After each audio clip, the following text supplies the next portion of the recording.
You've interviewed some pretty cool people, not just footballers like Stormzy and Anthony Joshua. Yeah. Who's been your favourite person to interview out of anyone? Out of everyone, for me, Jeremy Corbyn. Yeah, man. And yeah, he's a politician, but he's like he's a cool. popular figure as well. So for me, someone like him, I'd say, because it's different. No, it was mad different for me. It was Ian Wright, because that's the first time I've actually been lost for words. Something that I find quite difficult to be. I just walked away. I met him. I said, you know what? I need 10 minutes. I'll come back, because I just didn't know what to say. Yeah, Ian Wright's pretty cool. I guess that's like more equivalent to meeting like Cantona or something like that. Yeah, that would be mad thinking about it, to be fair. Cantona would just... Yeah. Gerrard as well. Me and Gerrard was pretty... Gerrard, yeah. Are all the footballers nice? Do you ever get the odd one that's a bit maddy, or...? In general, they're quite cool, I'd say. Yeah. It's more like because they've got agents and sometimes they have people like that come with them, the entourage. That tends to make stuff a bit more different.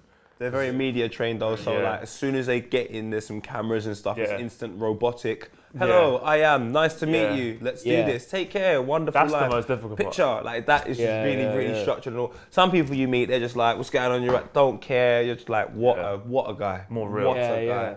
And then I like a lot of them. Bellerin's really cool. Bellerin's really cool. Yeah, that's cool. He seems quite funny from interviews and that. Very confident. Yeah, him, Iwobi. Some of the younger players are a lot more easier to speak to than some of the older players.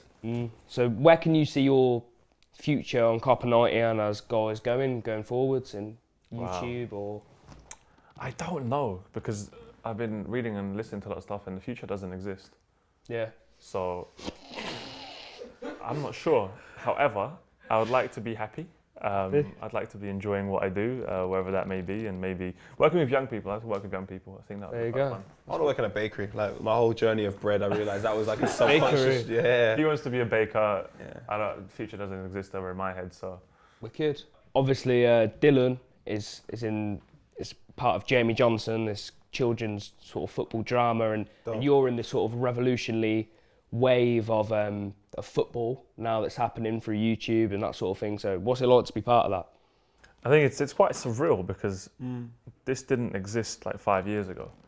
As we were saying earlier, the future doesn't exist. So it's like I would have never comprehended it being like this, football, especially growing up when I was younger. I used to go, and the young kids, if they are watching this, they don't even know what teletext is. Do you know what teletext is? No, man. Teletext is madness. Mad. Oh my God. It's a madness. What was it? They're like, someone scored, yes! You don't know what see the name pop up? That's so mad, bro. Basically, like on your remote, on your TV, you click this thing called teletext, and it's like text on the television. It's like internet, but like teletext. But the text is like all these little pixels, and it's obviously it's like news and stuff. So it wouldn't be Twitter, it would be like news and when like you results. 201. No idea. 302, it will take you to the football, for example, in some channels.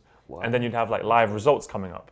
Wicked. And it would like pop up like boop. Like you wouldn't even, there's no build up, nothing. It's very strange, not fancy at all. Well, I've literally, that's the first time I've ever heard of teletext. Yeah, you need some older cousins, they'll tell you some stuff, man. To be fair, I think the best thing about what we had the opportunity of doing is making everything on a human level. So when I was growing up watching football, everyone wore suits and there was this sort of hierarchy. They're on television and there was like this massive gap where you were so far removed from them that you idolized them. And I think you shouldn't idolize people, you should respect people. So what we try to do is when we are down talking to footballers, so on and so forth, have it in a tracksuit, I'll dress like this and FIFA and chill. Do you know what I mean? Just chill in a bathrobe, and what it does, it takes away that sort of element of fame and idol and all of that, and it brings someone down to a human level where you can find out people play FIFA like you, or people listen to Drake or Stormzy, and then instantly you realise that there's not really that much difference to us. You've just got a really big job, and who knows, one day, even though the future doesn't exist, I might actually achieve that as well. So that's cool, the best thing about doing this. It feels more real, I'd say. As much as it is surreal, it feels more real. It's like people are approachable, and it does make it more natural. So hopefully it just carries on that way, and people that are in this world get more opportunities and it gets bigger. Awesome.